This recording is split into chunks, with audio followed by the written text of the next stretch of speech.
April 10th, 2026.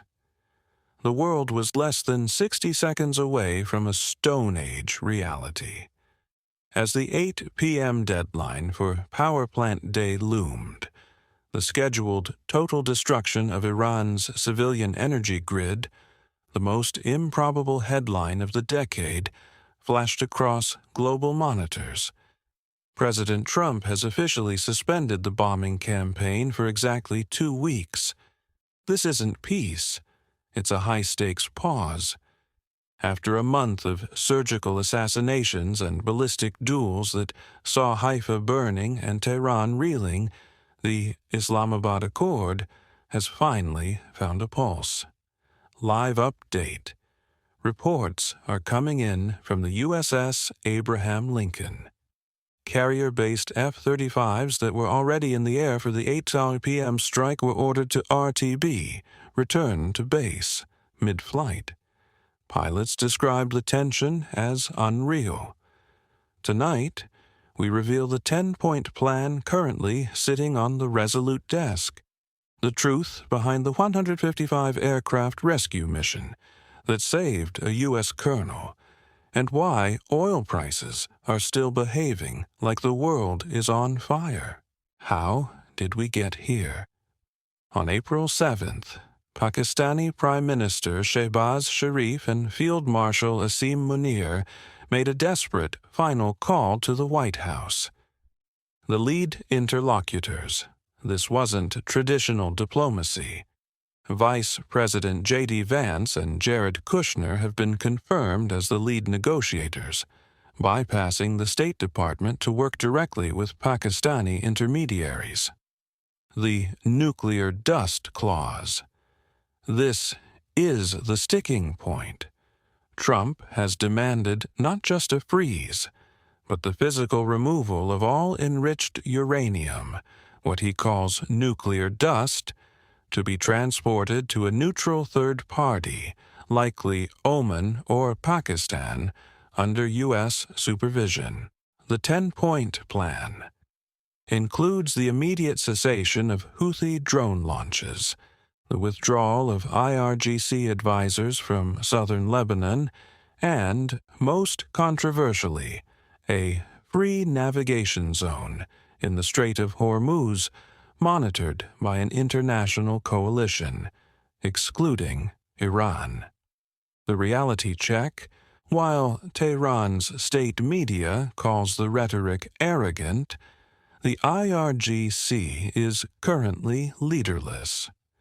Sources say the regime is finally feeling the structural weight of the blind war. However, the hardliners in the Majlis are already calling the accord a betrayal of the revolution. We now have the staggering scale of the rescue mission that recovered the downed F-15 colonel. Trump is calling it the most daring operation in U.S. history.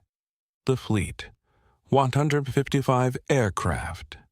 This wasn't just a helicopter pickup. To ensure the colonel's safety, the U.S. established a total air dominance bubble. This included B-2 Spirit bombers loitering at high altitude, 48 refueling tankers to keep the fleet airborne for 12 hours, and E-3 Sentry AWACS to jam every Iranian radar from Tabriz to Shiraz. The ground war. While the Weapons Systems Officer, WSO, hid in a mountain crevice, U.S. Delta Force and SEAL Team 6 operators engaged in a 3-hour firefight with IRGC search parties. The cost of victory: 2 MC-130J Commando 2s were intentionally scuttled on an abandoned agricultural strip after taking heavy small arms fire. An A-10 Warthog was lost to a shoulder-fired missile while providing low-level danger close support. The pilot ejected and was also recovered, but the wreckage of the Hog is now a trophy in the hands of local militias. While the ceasefire holds, the scars are deepening. The Haifa tragedy. The death toll from the Iranian ballistic strike on a residential apartment has risen to 14. This has created a political firestorm in Israel. Prime Minister Netanyahu is reportedly furious about the 14-day pause, arguing that it gives Hezbollah time to rearm. The Thirst War. This is the most dangerous development of the week. Iran's twin missile strategy, launching a decoy followed by a precision-guided warhead, successfully hit desalination plants in Kuwait and Bahrain. Live footage. Look at these lines in Manama. People are waiting 6 hours for a 5-gallon jug of water.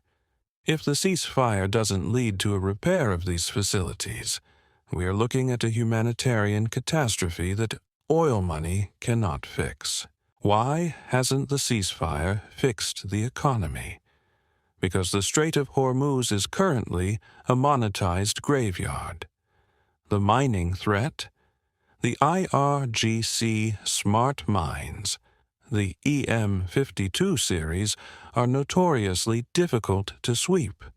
Insurance companies are refusing to cover any vessel entering the Gulf until a zero-mine certification is issued by the U.S. Navy. The $115 reality. Brent crude is stuck at $114. Why? Because the market knows that a 14-day pause is exactly how long it takes to move heavy artillery and reposition missile batteries. Traders are treating this as a rearming window, not a peace treaty. The supply hole. Even with OPEC Plus promising a surge, you cannot move oil through a blockade.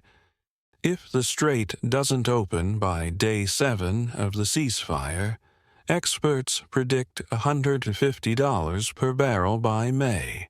We are in a 14-day waiting room. Here are the 3 ways this ends. Scenario A, the big deal, 20% probability. Iran allows inspectors back in and clears the mines. The U.S. unfreezes assets. Oil stabilizes. Scenario B, the power plant. Collapse, 60% probability. Negotiations stall over the nuclear dust clause. On April 24th, the lights go out in Tehran, and the war enters its Stone Age phase. Scenario C, the wild card. Internal unrest in Iran reaches a breaking point. With the IRGC distracted by the U.S. fleet, the Lion and Sun protesters take to the streets in numbers we haven't seen since 1979. Is this a masterclass in peace through strength? Or is the world being led into a trap while both sides rearm? Drop a comment below. Do you believe the strait will actually open? Like, subscribe, and hit the bell. We are tracking the blind carrier groups every hour. Stay safe and stay prepared.